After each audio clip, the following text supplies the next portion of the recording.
All right, guys, what's going on? So I'm here in the Gritty Soldier Gym, the Pain Cave, as we call it so far. Still looking for a good solid name for the Gritty Soldier Garage Gym. If you guys have any ideas, please let me know. But anyway, we'll call it the Pain Cave for now. But anyway, I wanted to take a little time this morning to go over some things, some hacks, if you will, that are going to help you guys to max the Maximum Deadlift event, the first event during the Army combat fitness test, the newest and most greatest Army combat fitness test in the world. I know that sounded like sarcasm, but it actually is a pretty good test. I know it's difficult to max, so that can be a little frustrating, but we're gonna get there, don't worry.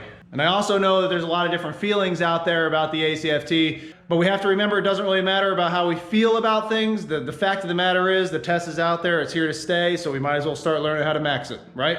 And really, I just want to take a little bit of time to show you guys some alternate exercises that you guys can use to train up for the MDL. I also want to show you some additional hacks and give you some other tips and pieces of advice that I really think you should listen to because a lot of this information is not necessarily common knowledge out there. And I know that every little piece of advice that I give you here during this video is going to be extremely beneficial for you and make a whole lot of difference as you're training up for the MDL and just your regular traditional deadlift in general. So make sure you watch the entire video because you don't want to miss anything. All these tips are going to be critical for improvement. All right, so let's go into the alternate exercises. So first things first, you're training up to max a deadlift using the trap bar, the hex bar that the Army uses. And the standard for the ACFT is a 60-pound trap bar, okay? Now, I'm still in the middle of setting up my entire garage gym. I have not acquired a 60-pound trap bar yet, but it is coming. That doesn't matter. Just know that that is the event we're training for,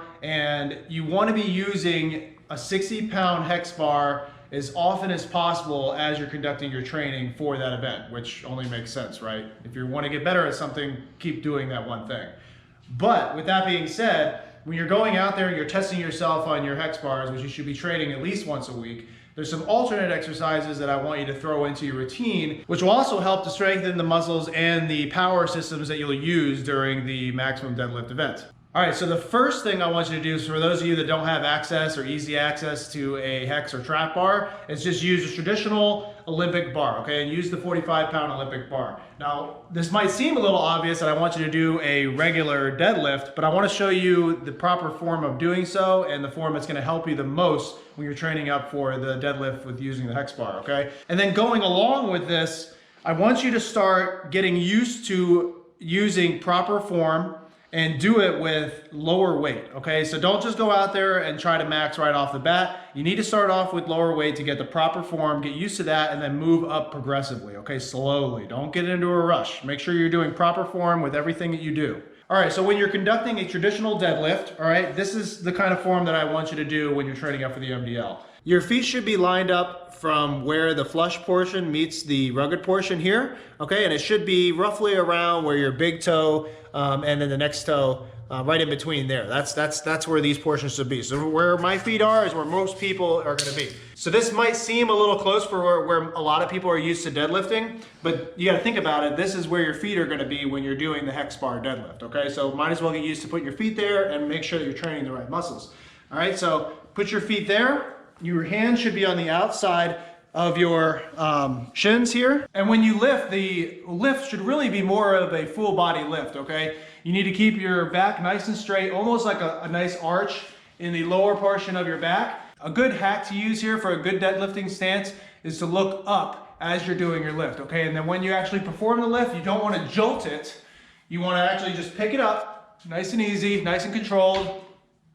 Lift a little bit with your back, and the majority of your work should be done with the hamstrings, okay? The back of your legs. If you're feeling like the majority of this work is being done with the lower portion of your back, then you're doing it wrong, okay? And you should be doing this nice and slow and controlled.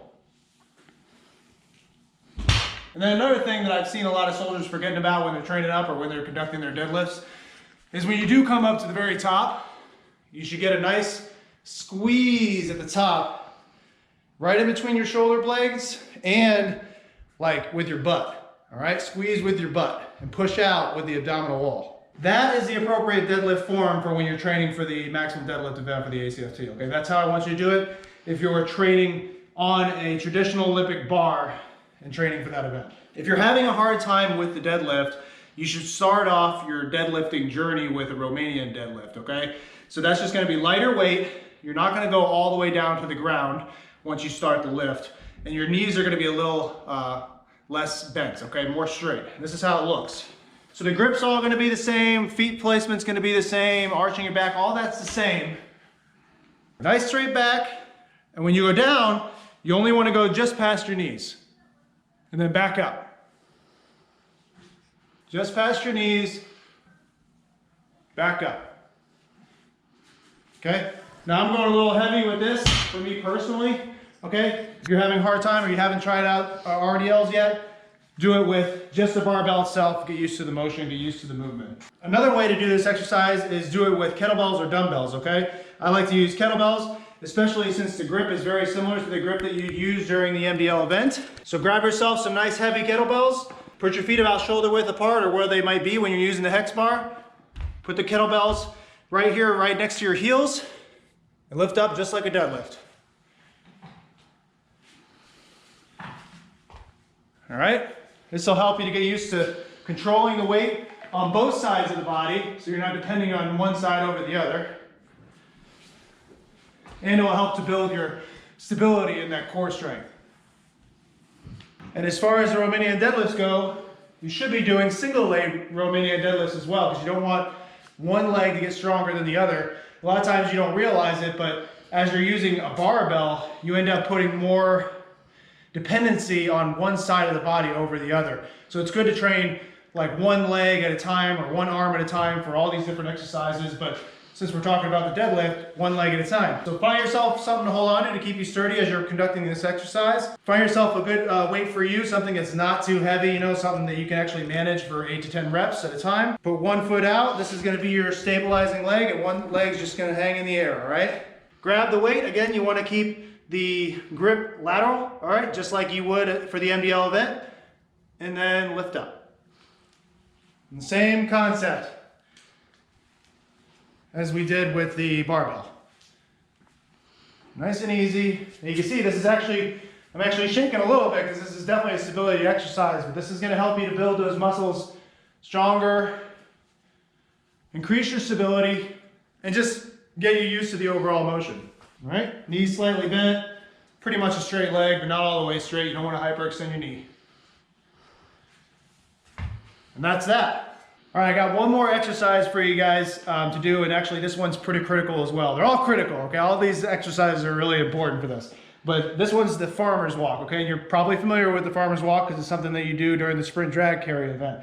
But for this, for training for the MDL, I want you to grab weights that are at least 40 pounds because that's what you're going to be using during the sprint drag carry, right? So you might as well get used to the weight. At least 40 pounds, but go heavier if you can. Now when you're doing a farmer's walk, it's really important to have good form. This isn't going to be like the sprint drag carry where you're just, you know, going as fast as you can from one side to the other. This is going to be a little more deliberate, and I want you to make sure you're keeping good form because it's going to help you with the MDL event, all right? So this is how the form looks. You want to have the weights nice and tight. And you want to roll your shoulders back, push your chest out, keep your core nice and tight as you make the walk, and then walk. And every step should be deliberate, methodical, and smooth. And I want you to do this until you reach failure with grip strength. And so you just can't carry this anymore. And that's going to really help you to build overall strength of the body with the core, and really that grip strength that's necessary to pull such heavy weight during the MDL event. Okay, a lot of people have a hard time with that. Now, since we're talking about grip strength, I want to shoot you a couple more tips for grip strength, okay? Another big thing to start getting used to is using fat bars, okay? So when you're doing your pull-ups or your lat pull-downs, or anytime you're really using a bar or even a dumbbell, always go for the fatter bars, okay? So like pull-ups, you see I have a fat bar here. I just happen to have that at the garage gym.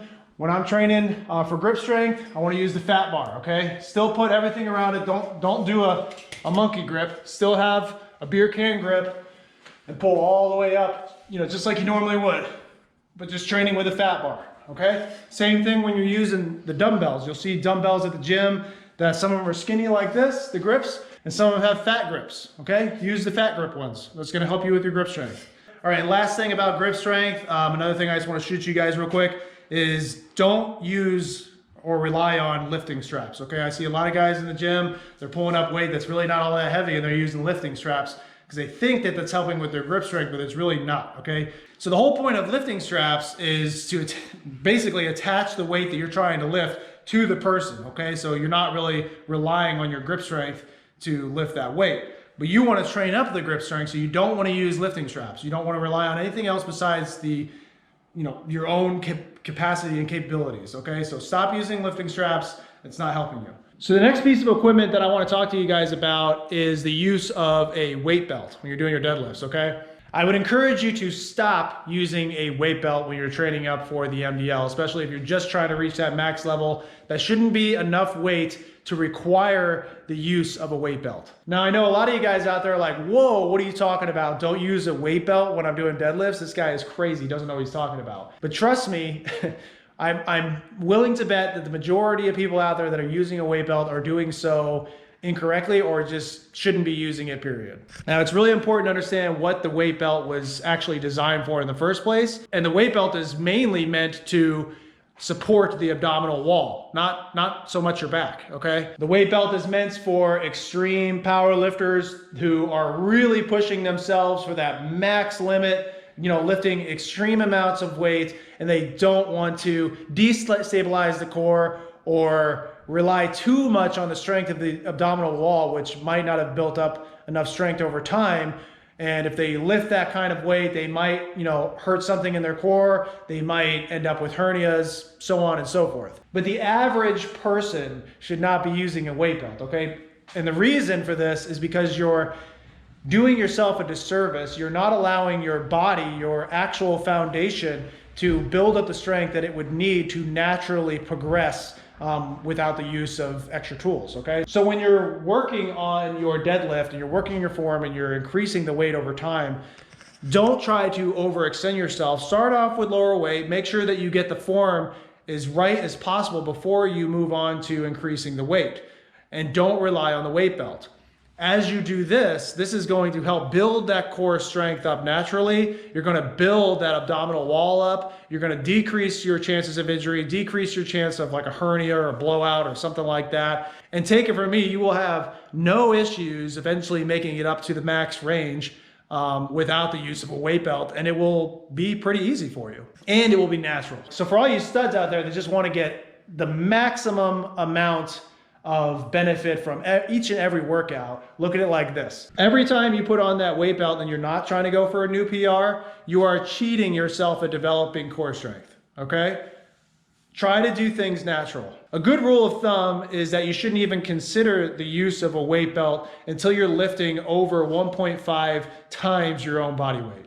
And you can go further than that, take it from me. So one quick last thing that I think it's important to talk about is the use of like proper footwear when you're training for deadlifts, okay? So I always train in running shoes, okay? That's just me personally. That's just the way I like to do things because I try to prioritize my running over anything else, even though I do consider myself like a hybrid athlete. I feel like I can do a little bit of everything, but I really enjoy running. So I try to train in running shoes as much as possible. Your overall strength and capability, believe it or not, starts at your feet, okay? When you're talking about form, development, or minimizing or reducing the risk of injury, everything starts at the distal region like your feet. So since the majority of my time is under running shoes, I just train in running shoes all the time. Now in the ACFT, if you're not like a hybrid athlete, but you're still trying to max, or maybe you prioritize strength over cardio, something like that, then I would encourage you to use a shoe that's more flat-footed, something like a Converse shoe, or they have weightlifting shoes out there. I would encourage you to train like that. Bring those shoes with you. Train with those shoes when you're training for the deadlift events, but then change those out when you're doing anything else. Okay, so that's a good tip to have, but just know that you're gonna have to do that when you actually go to the ACFT. So if you wanna train with flat shoes, you gotta bring those flat shoes with you to the ACFT, use them for that event, and then take them off, swap them out for the rest of the time, because you don't wanna be using flat shoes when you're conducting the sprint drag carry or the run, so on and so forth. You get my drift. All right, guys, so those are my hacks to help you to max out on the maximum deadlift event during the ACFT. I promise you all these things are extremely applicable to this event, even as mundane as some of them sound. They're all gonna make a huge difference. So make sure you're applying each and every one of them as you're doing your training to max the MDL. As always, if any of you out there have any other tips of your own, anything that you know has been working for you, any other hacks that I might not have thought of or know about, please drop that information in the comments, because obviously we want everybody out here to do as well as possible on this event, and that's really what this video is all about. So please, if you have any information, drop it in the comments. If you have any other questions or need some more advice, go ahead and drop that in the comments. If I don't get to you, I'm sure somebody else will. If you haven't already, make sure to go ahead and like and subscribe. I will be pushing out more videos for each and every event on the ACFT and give you guys as much advice as possible and as much tools for your kit bag as possible so that you can eventually max the ACFT. Besides that, I have to go ahead and finish my workout. I don't have anything else for you, and I'll see you on the next one.